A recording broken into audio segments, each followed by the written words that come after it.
Hi guys, welcome to पैनलम video. स्वागत है आपका पैनलम वीडियो में। और आज का जो सेशन होने वाला है दोस्तों वो होगा आपका Venn diagram and set theory से। तो दोस्तों जो लोग नए हैं उन लोगों को मैं फिर से बता दूं कि हम लोग यहाँ पर RRB NTPC general intelligence and reasoning के लिए रिवीजन बैच चलाए हुए हैं। तो इसी में हम लोग इसी सीरीज में हम लोग काफ़ी सारे सेशन जो है ऑलरेडी आपको करा चुके हैं। 7 सेशंस आर ऑलरेडी डन। जिन लोगों ने नहीं देखे हैं वो लोग जाकर प्लीज़ एक बार वॉच कीजिए क्योंकि वो बहुत यूज़फुल होने वाले हैं। इन सब में हम करते क्या हैं दोस्तों, इन सेशंस का मेन एम ये है कि आपको प्रैक्टिस कराई जाए। जो एक्चुअल पेपर्स हैं एनटीपीसी के उनमें जो क्वेश्चंस आए हैं हम उनके क्वेश्चंस की आपको प्रैक्टिस कराएं। तो सारे के सारे जो क्वेश्चंस होंगे यहाँ सेशन में वो सब एनटीपीसी में आए हुए अच्छे अच्छे क्वेश्चंस जो है पिक करके यहाँ पर हम सेशन में कराने वाले हैं। तो प्लीज़ उन सेशंस को भी आप एक बार देख लीजिए। एंड जिन लोगों ने अभी तक पैनलम वीडियो को सब्सक्राइब नहीं किया वो सब्सक्राइब कर लें पैनलम वीडियो को। एंड बेल आइकन जरूर दबा दीजिएगा ताकि आपको रेगुलर अपडेट्स भी मिलते रहें आने वाली सारी वीडियोस के। So without wasting the time let's start the today's session. So Venn diagram and set theory, हमने इन दोनों टॉपिक्स को कंबाइन क्यों किया। सेट थ्योरी एक ऐसा टॉपिक है जो प्योरली मैथ्स से ड्रिवन होता है। ये मैथ्स का टॉपिक है बट हम रीजनिंग में क्यों डिस्कस कर रहे हैं। होता क्या है कि रीजनिंग में ये क्वेश्चंस ऐसा नहीं है कि आपको वहाँ पे लिखा होगा कि ये रीजनिंग से पूछा जा रहा है, ये क्वांट से पूछा जा रहा है question. But Venn diagram is a topic of reasoning and set theory is a topic of mathematics. But होता क्या है कभी कभी वो सेट थ्योरी से जो ड्रिवन क्वेश्चन होते हैं उस टाइप के क्वेश्चन पूछ लेते हैं आपका रीजनिंग के फॉर्म में।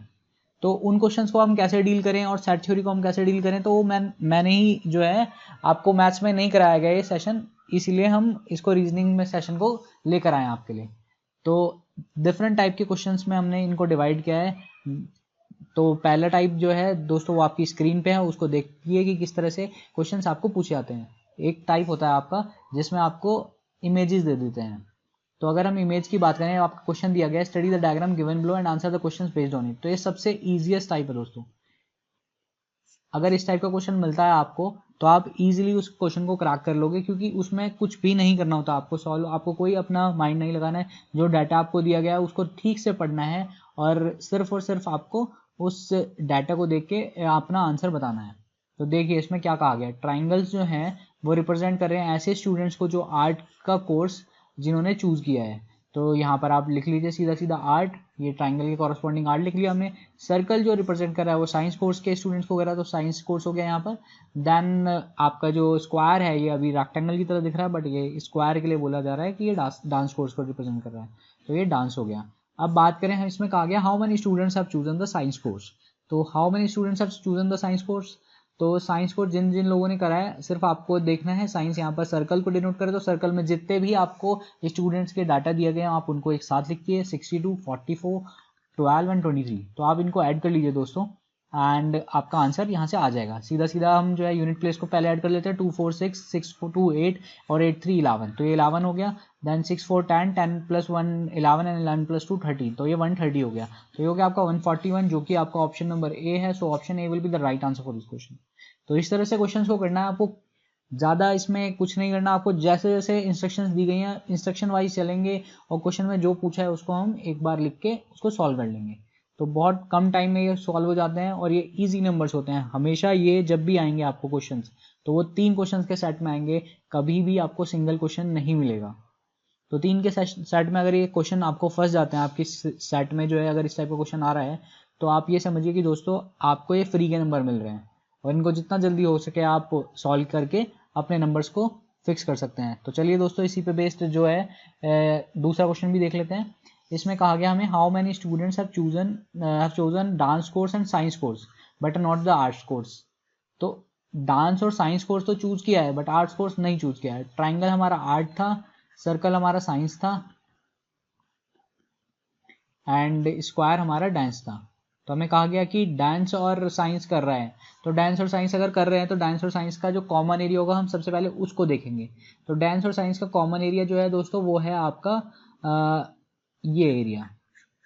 अब हमें बोला गया कि बट नॉट दी आर्ट्स, तो आर्ट्स वाले को हम हटा देंगे। तो आर्ट्स वाला इसमें इतना पोर्शन आ रहा है, ये हटा दिया हमने, तो हमारे पास सिर्फ इतना पोर्शन बचा है जो कि है आपका 44। और 44 अगर आपको गिवन है, ओके दोस्तों ये ऑप्शन ए 44 होगा, यहाँ पर इसको करेक्ट कर लीजिएगा। तो option A is the right answer for this question. यहाँ पर 44 जो है वो करेक्ट आंसर होगा। चलिए दोस्तों इसी पे बेस्ड नेक्स्ट क्वेश्चन देख लेते हैं। नेक्स्ट क्वेश्चन में क्या कहा गया आपको, how many students have chosen art course and science course but not the dance course. तो आर्ट और साइंस कोर्स तो चूज कर रहे हैं, आर्ट और साइंस कौन कौन से हैं आपके, ट्राइंगल आर्ट है एंड सर्कल जो है वो साइंस है। तो आर्ट और साइंस अगर वो चूज कर रहे हैं तो उनका कॉमन एरिया सबसे पहले आप ढूंढिए। अगर आपको ये देखिए यहाँ पर कॉमन एरिया में 23 और 12 दिख रहा है आपको, but not the dance course बोल दिया। जैसे ही नॉट दी डांस कोर्स बोला आपको यहाँ पर, तो आपको जो डांस वाला है, डांस किस में था, स्क्वायर में था, तो आपको उसको हटाना है दोस्तों। तो क्या बोला आपको यहाँ पर, आर्ट एंड साइंस कोर्स। तो आर्ट एंड साइंस का हमारा कॉमन एरिया जो आया था वो सिर्फ इतना आया था, एंड उसमें से हमने हटा दिया डांस कोर्स, तो सिर्फ हमारे पास बचा है 23। तो 23 हमारे पास बचा है, जो कि ऑप्शन ए में लिखा हुआ है। तो 23 is the right answer for this question. I hope आपको लोगों को क्लियर हुआ होगा कि इन क्वेश्चन को कैसे सॉल्व करना होता है। वेन डायग्राम पे ही जो बेस्ड क्वेश्चन होते हैं दोस्तों, उसका एक और क्वेश्चन देख लेते हैं हम। ये देखिए आपकी स्क्रीन पर इस टाइप से आपको क्वेश्चंस देखने को मिल जाते हैं। तो ये डिफरेंट फॉर्म्स है क्वेश्चंस पूछने की। तो ये क्वेश्चन को कैसे करेंगे हम, इसमें लिखा गया है, ध्यान से इस क्वेश्चन को पढ़िए आप, study the follow diagram and answer questions based on it. The diagram represent the favourite ice cream flavours of kids in a society. तो चॉकलेट आपका सर्कल से डिनोट हो रहा है, वनीला आपका स्क्वायर से, और स्ट्रॉबेरी जो है आपका वो ट्राइंगल से डिनोट हो रहा है। How many kids like both chocolate and vanilla, chocolate and vanilla but not strawberry. तो चॉकलेट एंड वनीला जैसे ही लिख दिया और बोथ लिखा है उन्होंने, तो आपको इनका कॉमन एरिया ढूंढना होगा। कॉमन एरिया यानी कि चॉकलेट और वनीला यानी स्क्वायर और ट्राइंगल, स्क्वायर एंड सर्कल का कॉमन एरिया कौन सा हो जाएगा, स्क्वायर एंड सर्कल का कॉमन एरिया जो हो जाएगा आपका, जिसमें आएगा आपका 7 और 15। अब बोला गया आपको कि नॉट स्ट्रॉबेरी, तो आपको इसमें से ट्राइंगल वाला पार्ट हटाना होगा। जो 7 है वो ट्राइंगल में आ रहा है, तो आपको सिर्फ और सिर्फ जो बचता है आपके पास एरिया, वो बचता है 15 वाला एरिया, यानी कि 15 जो होगा वो करेक्ट आंसर होगा। तो ऐसे कौन कितने किड्स होंगे दोस्तों, 15 किड्स होंगे। So option D is the right answer for this question. Now moving to the next question of based on this common question. तो इसमें कहा गया how many kids like strawberry but not vanilla. Strawberry तो पसंद करते हैं but vanilla पसंद नहीं करते। तो ऐसे कौन कौन से बच्चे हैं, कितने बच्चे हैं। तो स्ट्रॉबेरी पसंद करने वाले बच्चे जो हैं वो ट्राइंगल से हैं, और वनीला जो पसंद करते हैं वो स्क्वायर से हैं। तो हमें सबसे पहले ट्राइंगल देखना है कि ट्राइंगल में ये सारे के सारे बच्चे हैं, और इसमें से हमें कौन कौन से हटाने हैं, सिर्फ वनीला वाले हटाने हैं। तो हम जो जो बच्चे ऐसे हैं वो ट्राइंगल में आ रहे हैं, बट उसमें जहाँ जहाँ भी पोर्शन में स्क्वायर आ रहा है उसको हम हटा देंगे। तो स्क्वायर यहाँ पर है तो इसको हटा दिया हमने, यहाँ पर स्क्वायर है तो इसको हटा दिया हमने। बचा क्या आपके पास 4 और 3, 4 और 3 आपके पास बचा है, तो 4 + 3 that will be equal to 7। तो 7 यानी कि 7 जो है आपके ऐसे बच्चे हैं जो स्ट्रॉबेरी पसंद करते हैं बट वनीला नहीं पसंद करते। तो option C will be the right answer for this question. Now moving to the next question. तो इसमें लास्ट क्वेश्चन में क्या कहा गया, the ratio of the kids who like vanilla to those who like chocolate is what. तो इसमें कुछ नहीं करना है आपको, सीधा सीधा आपको सिर्फ एडिशन करना है और उसके बाद रेशियो निकाल देना है, उससे ज़्यादा कुछ नहीं करना आपको। तो आपको क्या कहा गया, वनीला। तो वनीला यानी कि स्क्वायर के अंदर जितने भी डिजिट्स लिखे हुए हैं आप उन सबको ऐड कर लीजिए। ये कितना है, 5, 7, 12 और 15। तो 5, 7, 5 12 और 12, 12 24, 24, 5 29 और 10 39। तो ये हो गया 39।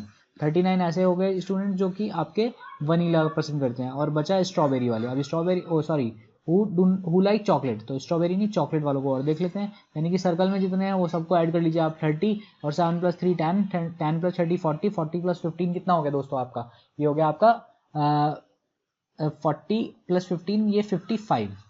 तो 39/55 that will be your answer, जो कि आपका ऑप्शन नंबर डी में दिखाया गया है। तो option D will be the correct option. तो इसी के साथ दोस्तों ये जो आपका कंबाइंड 3 क्वेश्चन का क्वेश्चन था ये हमने फिनिश किया। अब चलते हैं दोस्तों नेक्स्ट टाइप पे। हाँ तो दोस्तों ये रहा आपकी स्क्रीन पे नेक्स्ट क्वेश्चन। ये क्वेश्चन है आपका दोस्तों लैंग्वेज बेस्ड क्वेश्चन, और ये सेट थ्योरी का पार्ट हो गया दोस्तों। तो इन क्वेश्चन को कैसे हम सॉल्व करेंगे, वेन डायग्राम्स को बनाने, इनको सॉल्व करेंगे हम वेन डायग्राम्स बनाने के बाद, बट उसके अलावा भी हमें कुछ कुछ चीज़ों का पता होना चाहिए। तो जो बेसिक्स हैं सेट थ्योरी के वो हम इस क्वेश्चन को सॉल्व करने से पहले एक बार देखते हैं। तो सेट थ्योरी में बेसिकली आपको कुछ नंबर ऑफ आइटम्स या फिर कुछ पर्टिकुलर आपका नंबर ऑफ पर्सन्स जिनको कैटेगराइज किया गया है डिफरेंट डिफरेंट कैटेगरीज में, उनके रिगार्डिंग आपको डाटा दिया गया होता है, और आपको उस डाटा को इंटरप्रेट करके अपने क्वेश्चंस को सॉल्व करना होता है। तो लेट्स सपोज आपको 2 कैटेगरी दी गई है, कैटेगरी ए और कैटेगरी बी। कैटेगरी ए में जो है कुछ आइटम्स है और कैटेगरी बी में कुछ आइटम्स है, आपको ये बताया गया। तो इस पे हम जो आपके डिनोटेशंस हैं कुछ सेट थ्योरी के वो इससे समझेंगे, और क्या फॉर्मूलेज होते हैं वो हम इससे समझने की कोशिश करते हैं। तो जो लेफ्ट वाला सर्कल है आपका, उसमें आप समझिए कि ए कैटेगरी है और साथ में उसमें आइटम्स दिए गए हैं, आपको नंबर ऑफ आइटम्स दिए गए कैटेगरी ए के, और जो सर्कल बी है वो रिप्रेजेंट कर रहा है आपको बी कैटेगरी को। अगर आपको कहा जाए कि ऐसे आइटम्स आप बताइए जो ए में भी हैं और जो बी में भी हैं, तो वो आपको दिख रहा है कि दोस्तों वो इस शेडेड पार्ट से दिखाए जाएंगे। तो हम इसको डिनोट कैसे करते हैं? इसको डिनोट करते हैं हम ए इंटरसेक्शन बी से। ए इंटरसेक्शन बी का मतलब होता है कि ऐसे आइटम्स जो ए में भी हो और जो बी में भी हो। तो ये हो गए आपके ए इंटरसेक्शन बी।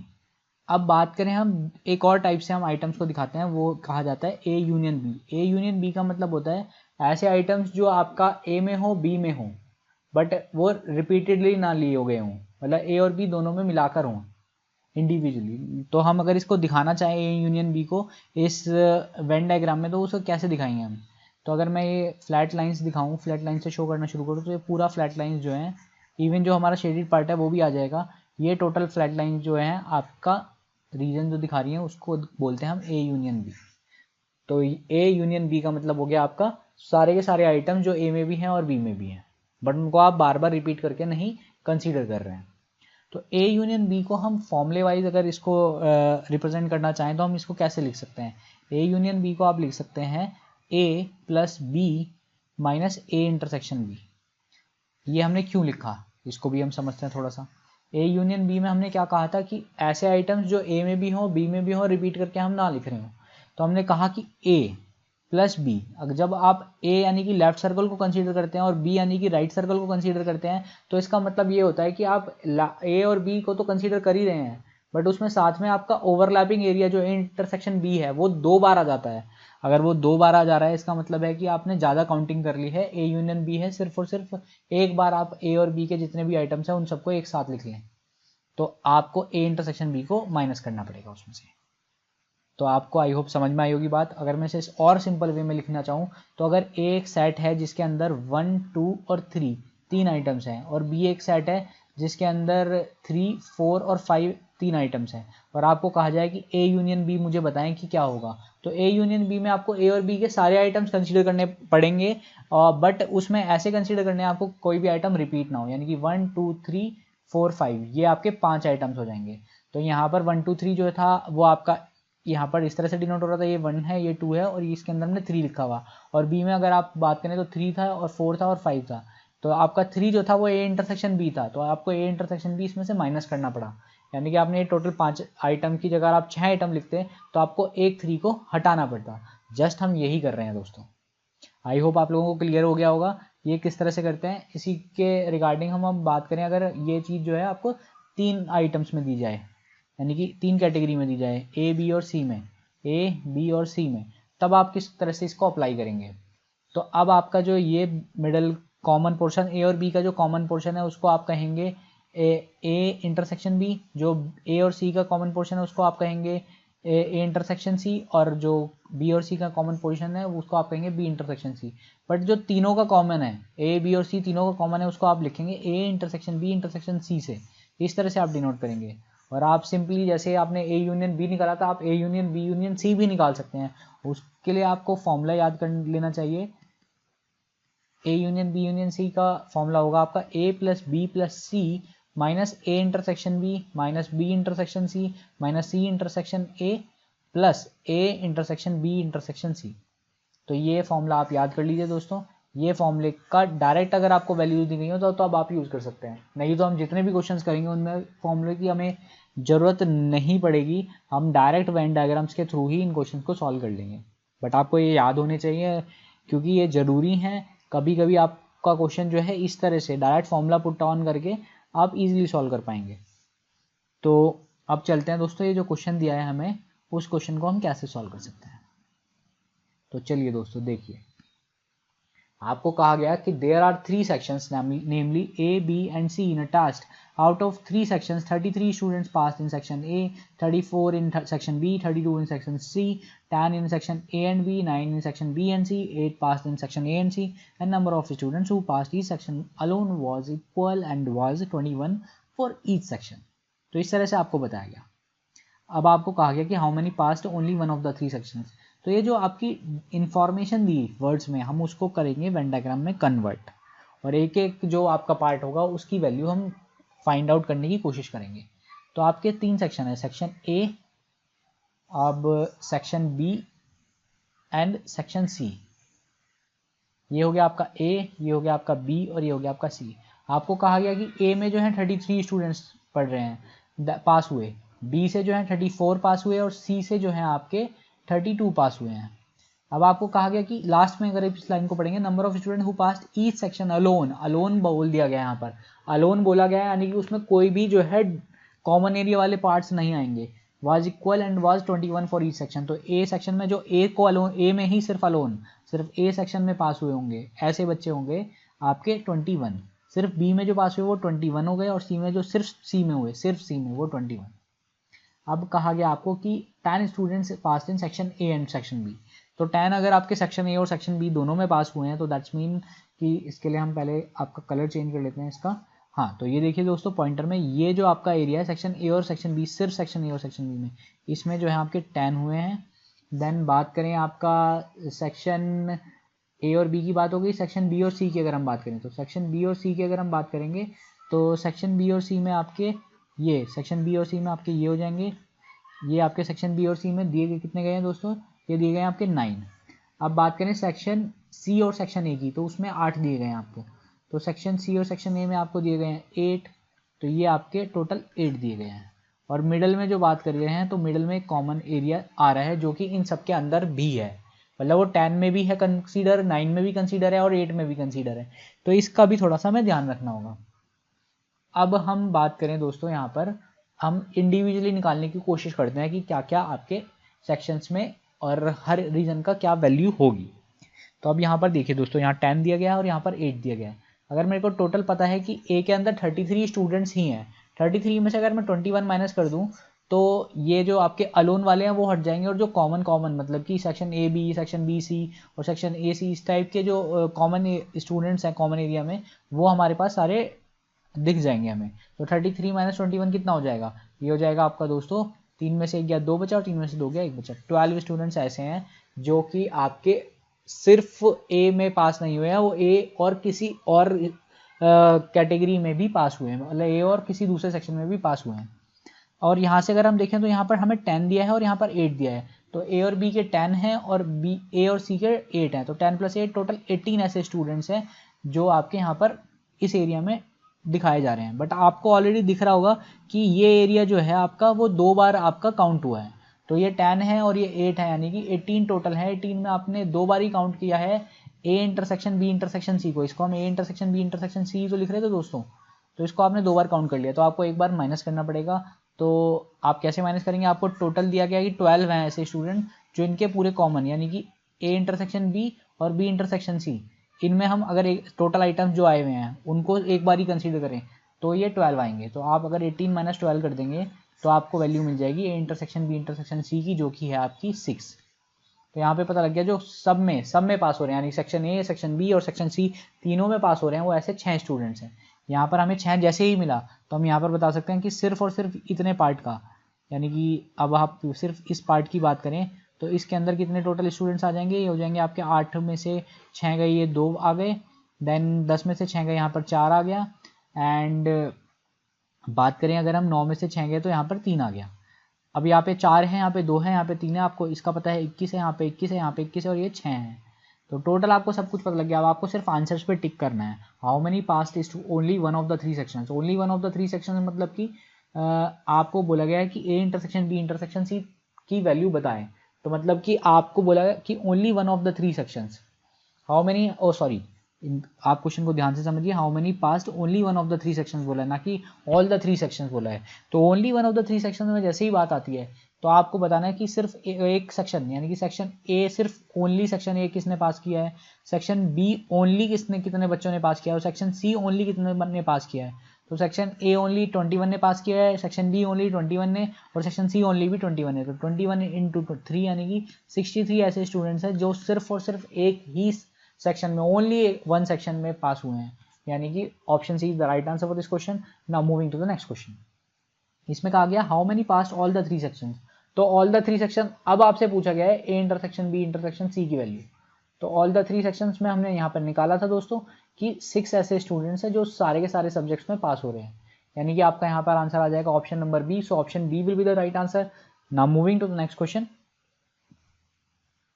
इसमें कहा गया the ratio of the number of students passed in one और more of the sections to the number of students who passed in section A alone. यहाँ पर 7 नहीं दोस्तों, सेक्शन ए अलोन होगा।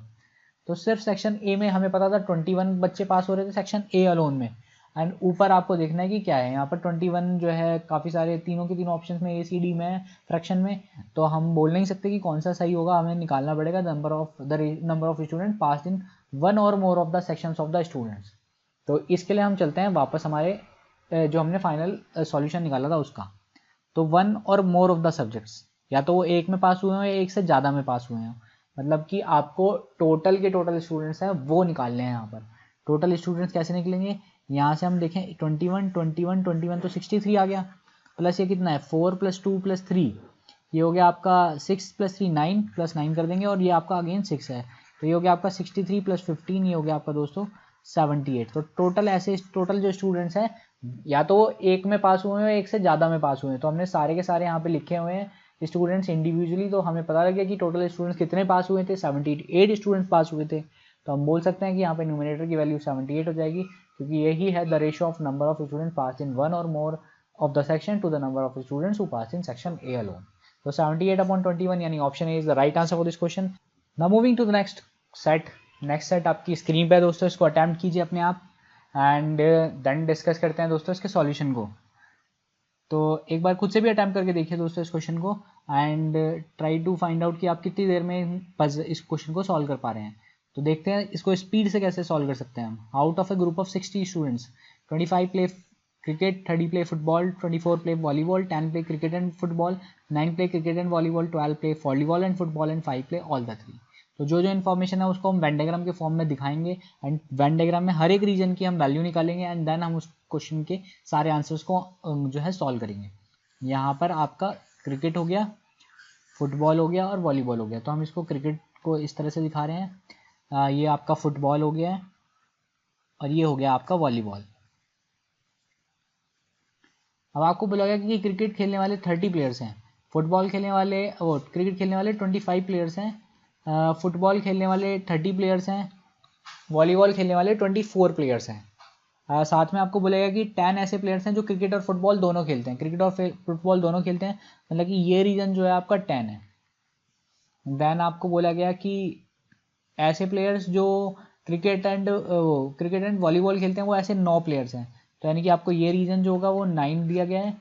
देन बात करें अगर हम ऐसे प्लेयर्स जो वॉलीबॉल और फुटबॉल दोनों खेलते हैं वो 12 प्लेयर्स दिए गए हैं, तो ये हो गया आपका 12। और साथ में आपको बोला गया कि 5 प्लेयर्स ऐसे हैं जो कि तीनों के तीनों गेम खेलते हैं, यानी कि ये जो कॉमन एरिया है ये आपका 5 है। अब देखते हैं दोस्तों यहाँ पर हम क्या क्या यहाँ से निकाल सकते हैं। आपको इस रीजन की वैल्यू पता लग जाएगी, ये हो जाएगा 10 - 5 5 हो जाएगा। इसमें हम कोई कलर दूसरा चूज कर लेंगे जो आराम से दिख जाए। यहाँ पर ये आपका 5 हो गया। देन यहाँ से 9 में से 5 माइनस करेंगे तो आपका 4 आ जाएगा, 12 में से 5 माइनस करेंगे तो ये 6 आ जाएगा। तो ये रीजन 6 है, ये 4 है, ये 5 और ये बीच का रीजन जो है हमारा कॉमन रीजन वो 5 है। अब बात करें हमें ये बाहर वाले रीजन्स की वैल्यू भी निकाल सकते हैं। ये टोटल हो गया आपका 5 5 10 4 14, तो इतना रीजन 14 हो गया। तो 25 में से अगर आप 14 माइनस कर दें, 25 में से 14 माइनस करेंगे तो 5 में 4 गया आपका, 1 बचा और 2 में से 1 गया 1। तो 11 ऐसे प्लेयर्स हैं जो क्रिकेट खेलते हैं, सिर्फ और सिर्फ क्रिकेट खेलते हैं, ओनली क्रिकेट खेलते हैं, तो वो 11 हो गए। अब यहाँ पर देखेंगे तो 6 5 11 5 16, तो 30 में से अगर आप 16 माइनस करेंगे तो ये 14 आ जाएगा दोस्तों। तो यहाँ पर जो ओनली फुटबॉलर्स हो गए वो 14 हो गए। देन सिमिलरली यहाँ पर चेक करें 6 4 10 5 15, 24 में से अगर आप 15 माइनस करेंगे तो ये आपका आ जाएगा 9। तो 9 ऐसे प्लेयर्स हो गए जो सिर्फ ओनली वॉलीबॉल खेलते हैं।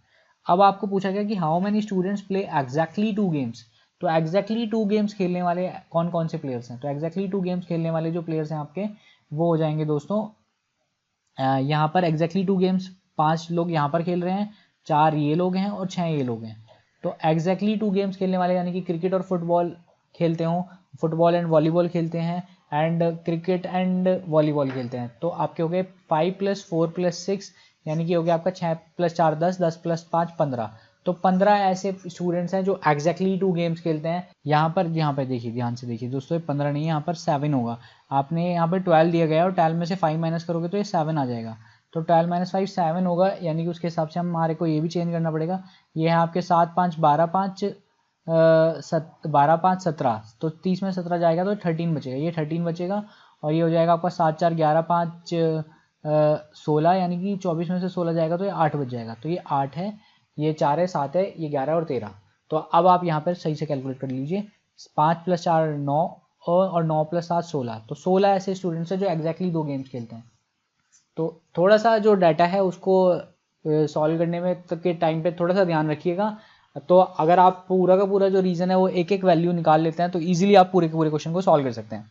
तो चलिए दोस्तों, इसी के नेक्स्ट क्वेश्चन को हम सॉल्व करते हैं। इसमें पूछा गया कि how many students do not play any of the games.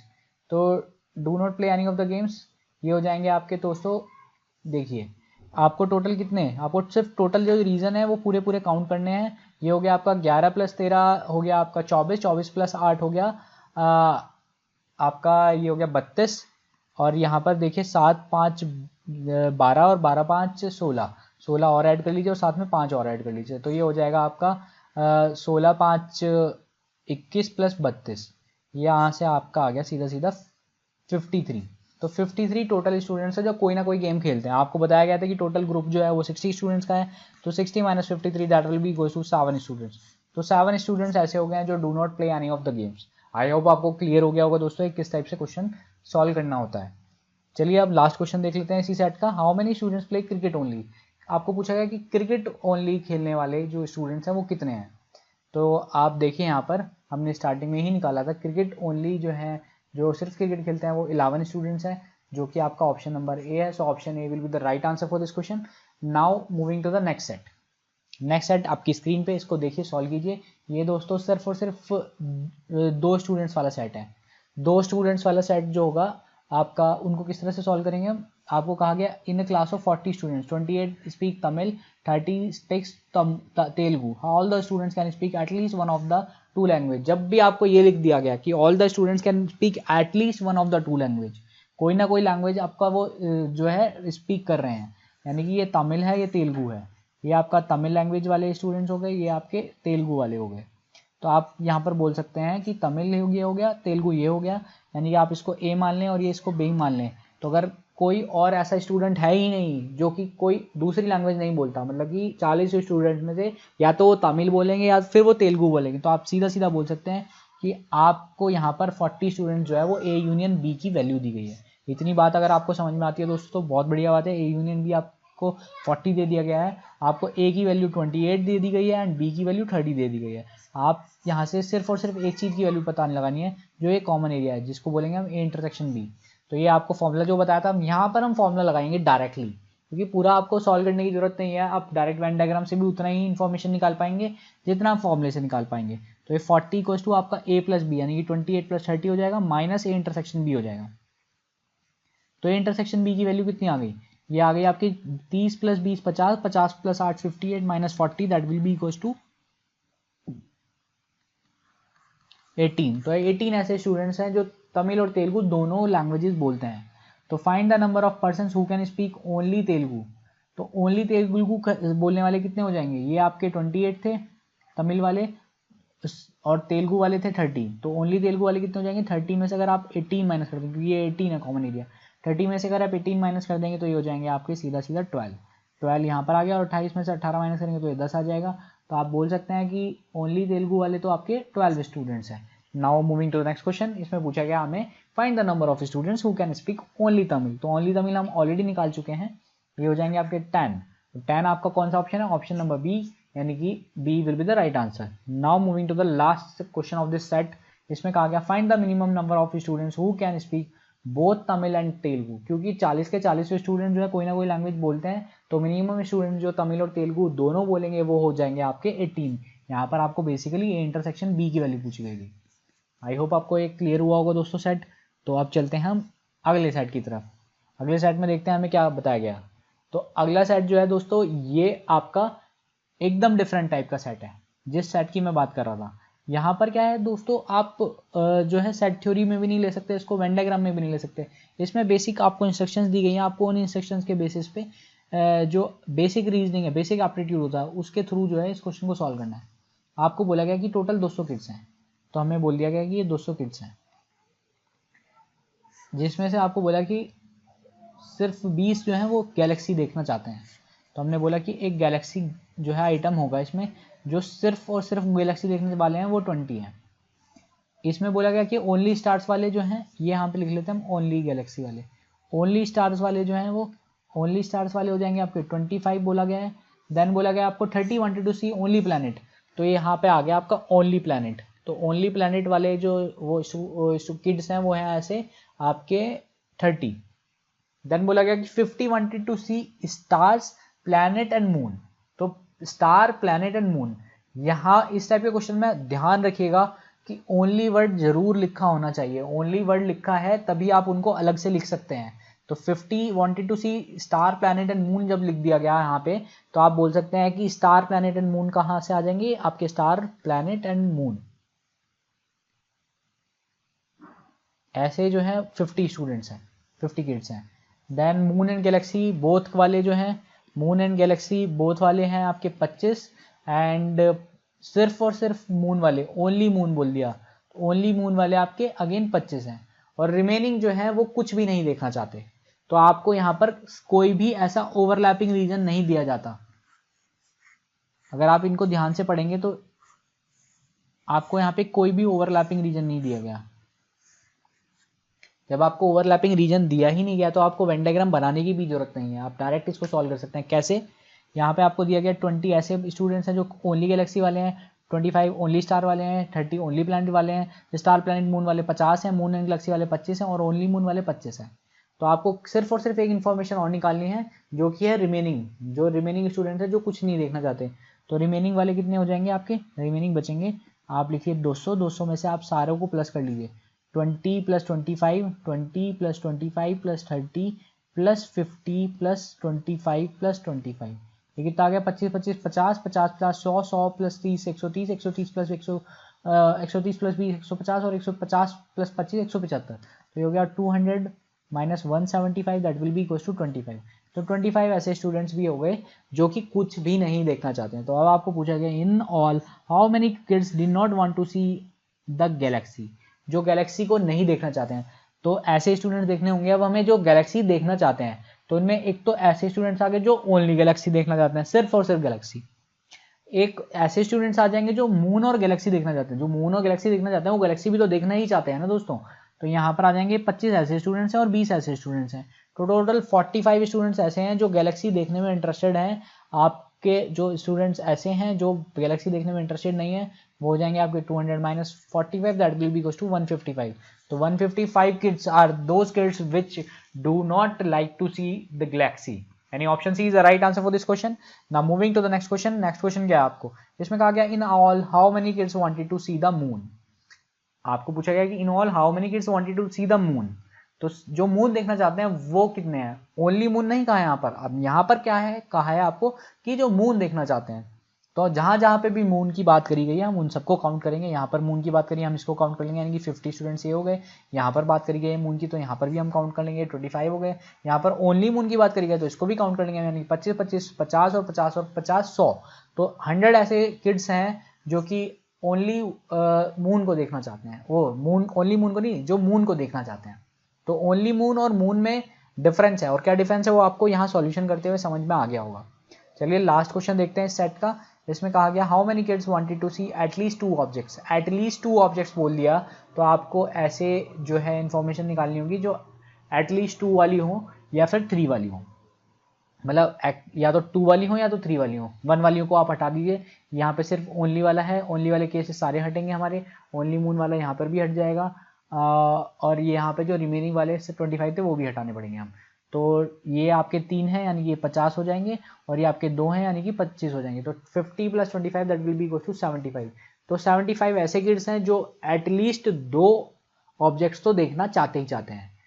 25 तो ऐसे हैं जो मून और गैलेक्सी देखना चाह रहे हैं, और 50 ऐसे हैं जो स्टार प्लैनेट और मून देखना चाह रहे हैं। तो आई होप आपको क्लियर हो गया होगा। तो 75 कौन सा ऑप्शन है? 75 is option number C. So option C will be the right answer for this question.